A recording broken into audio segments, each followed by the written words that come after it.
Again,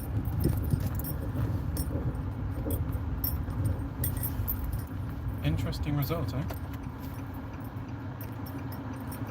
Quite an interesting result.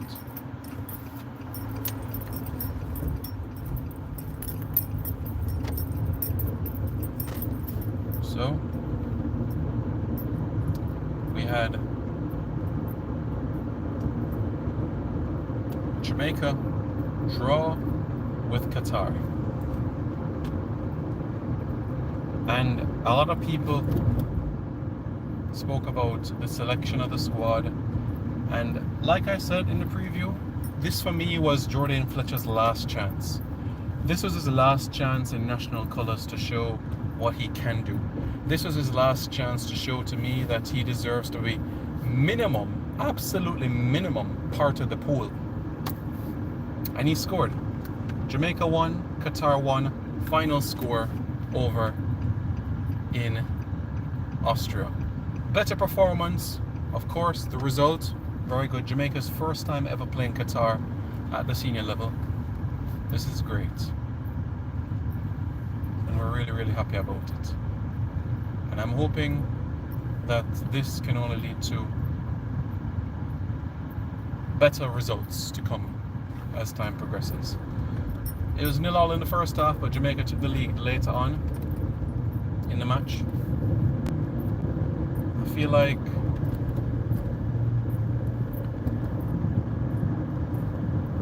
this is something that we can truly reflect on. I feel like the players over these two games have a lot to ask themselves as well.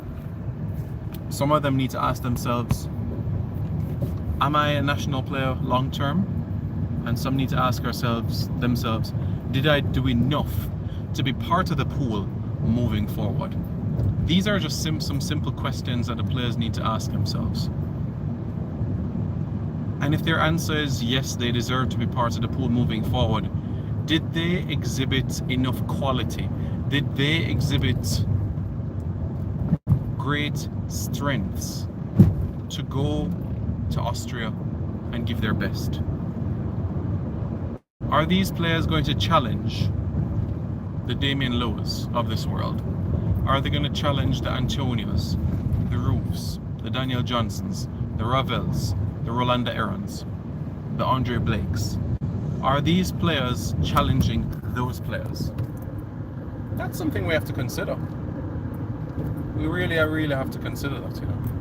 So for me, I feel like it's something that we need to have a conversation about with these players. It's necessary. It's really, really necessary. Qatar and Jamaica are not far from each other in the rankings, but one thing for sure is that I have an expectation that Jamaica will be moving up in the FIFA rankings for the next window, and that is something that we can be proud about to reflect on. So that's good in itself.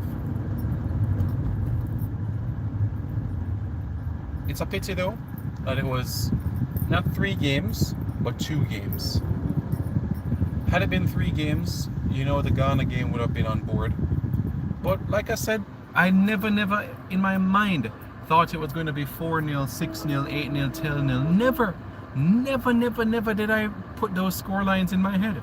I said Morocco at a push would give Jamaica a 2-goal victory. Morocco won by a 3-goal margin. Fine.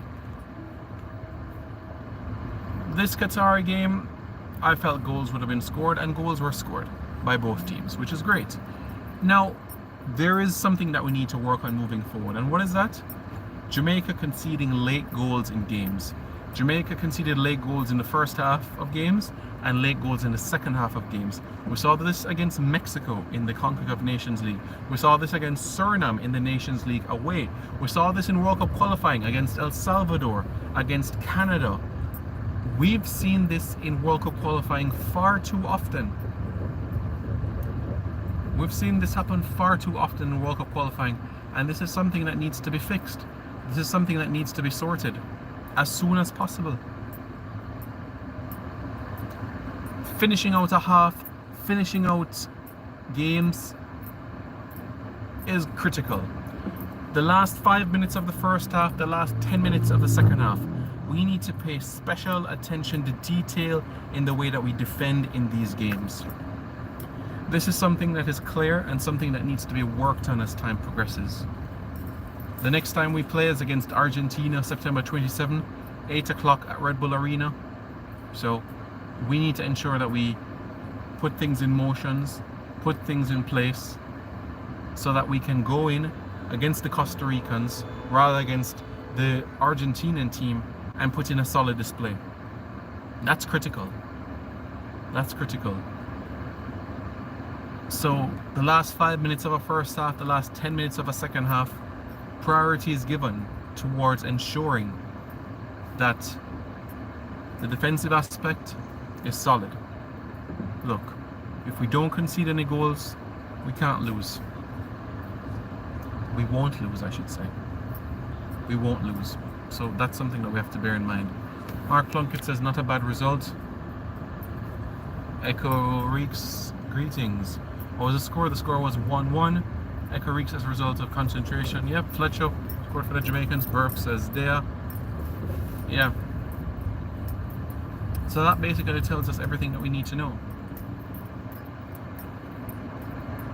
So it's important, it's vital, the way we defend in games moving forward. The last 10 minutes of a second half, the last 5 minutes of a first half, that we pay special attention to detail. Final score from Austria: Jamaica 1, Qatar 1. That was the final score of the game. It was a game played behind closed doors. Qatar is keeping their preparation under the radar, leading towards the World Cup. They have Ecuador to play and Senegal, two teams that are physically imposing. Qatar will also play Canada as well, so they got that physically imposing presence from Jamaica, and they'll also get that as well from the Canadian team quite shortly. So that's the situation, and that's what we'll have to bear in mind. But Reggae Boys fans, let me know your thoughts in the comments below. Jamaica 1, Qatar 1. The result, the scoreline, your thoughts about it. We'll be back later with more, but that's it for right now. Don't forget to subscribe to Reggae Boys Commentary.